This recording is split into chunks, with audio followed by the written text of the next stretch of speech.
everyone.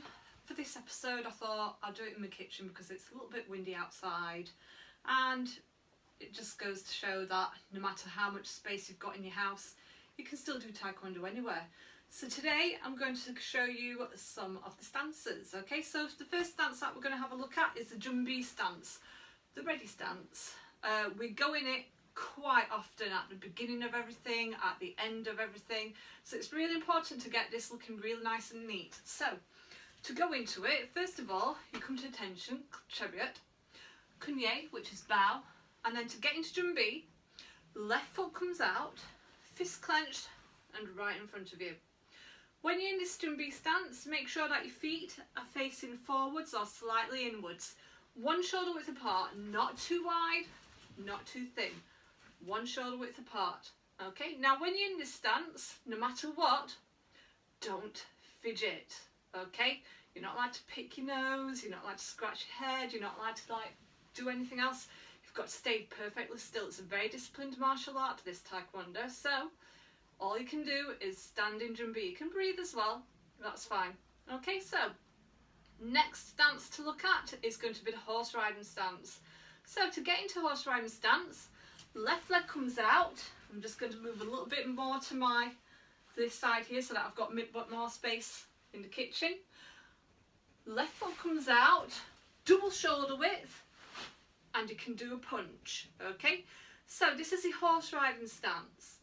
Make sure when you're in a horse riding stance that your feet double shoulder width apart, not too wide, not too skinny, double shoulder width. Think about how wide your shoulders are and double it. Feet need to be facing forwards, knees bent. Okay, you don't want them to be bending inwards, you don't want to be bending them outwards too much. Nice and bent. It should feel nice and comfortable, this. Not too low, not too straight. You want them nice and easy. It should feel comfortable. You shouldn't be able to see any toes, so if you do see toes, just one. Okay, so with this stance, you normally do it with the first basic patterns. You give them pump-says. Sometimes in basics we do it, so when we're practicing our low blocks and when we're practicing our punches. So at home, you can practice this stance, do a few arm techniques. Okay, you've got your inner blocks, you've got your outer blocks to practice. Every time making sure that the other hand comes back to your hip. Good one to practice stood still. If you're higher belt, like a red belt, you do sometimes move more in a horse riding stance for your patterns. So if you're going to move, again, make sure that your feet are facing forwards all the time, and you can move as so. Keep checking that you're double shoulder width apart, feet facing forwards, not skew whiffed, not out. Okay, so that's your horse riding stance.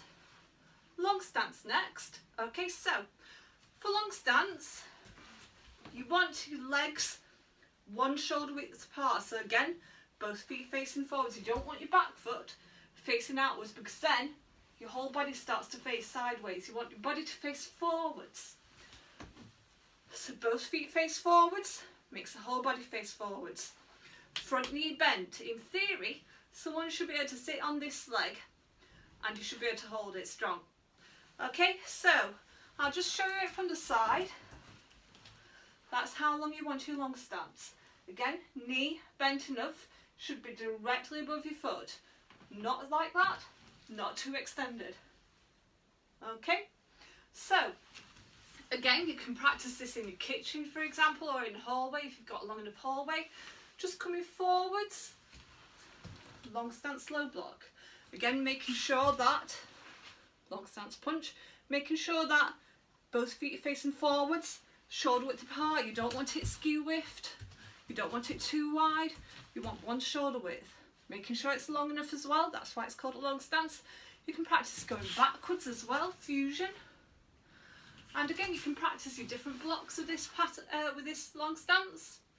Okay, so that's your long stance. Walking stance, again, feet face forwards, and it's literally just the same length as how you walk. So think about how you naturally walk, freeze. That's how long your walking stance needs to be. Okay, so I'll show you it from the side. Okay, you don't want it too long. You don't tend to take long strides naturally. You don't want it too short. You don't tend to walk like this naturally. Just think about your own walking stride, and that is your walking stance. Again, feet need to be facing forwards. You don't want to be overbalanced, crisscrossed or anything. So one shoulder width apart when you do this. And again, you can practice in your hallway. Practice coming forwards with your different blocks. Practice going backwards with your different blocks. The next stance that I'm going to show you is a back stance. A bit more difficult, I would say, compared to your long stance. You want to make sure that your back foot faces the side. You should be making a capital L shape when you look at your feet on the floor, okay? So your back foot faces the side wall, your front foot faces forwards. Still one shoulder width apart. Lengthwise, you want it slightly longer, but not too long, just slightly longer than your width. And then bend this back leg, okay? So when you're bending your back leg, you don't want it hyperextending, you don't want it straight. Again, just above your knee. You don't want it going forwards or backwards either. Make sure your knee is above your foot. So if you've got enough weight on your back leg, 70% of your back leg, 30% on your front leg, you should be able to nicely lift this front leg up to do some sort of quick kick, or if someone tries sweeping you down, you're still balanced. Okay? So when you're coming forward for your for your back stance, come forward and check that your feet are still facing the correct way. Front foot facing forwards, back foot facing sideways. Check that your back leg is still bent. So you can come forward in a back stance, keep going backwards, you can practice your different blocks. Okay, keep checking that your back leg is bent, both feet are facing the correct way. Front leg, your knee can be soft, okay, not straight, not too bent, just soft, okay. Cat stance. I'm going to show you cat stance because for some of you higher grades, you do a cat stance in some of your higher patterns. So this one is short and your front foot, you're on your tiptoes, so you can feel the ball foot on the floor but your heels off the floor, okay? This is a good one for protecting your groin area. And that's all you do, just come forward, change. You can practice your palm heels with this, you can practice your blocks with this. Making sure that you're on your tiptoes for it, for your front foot. Again, both feet need to point forwards. Like I said, it's not a long stance this, it's quite short. So if I face sideways, you can see that my feet are fairly close together, okay?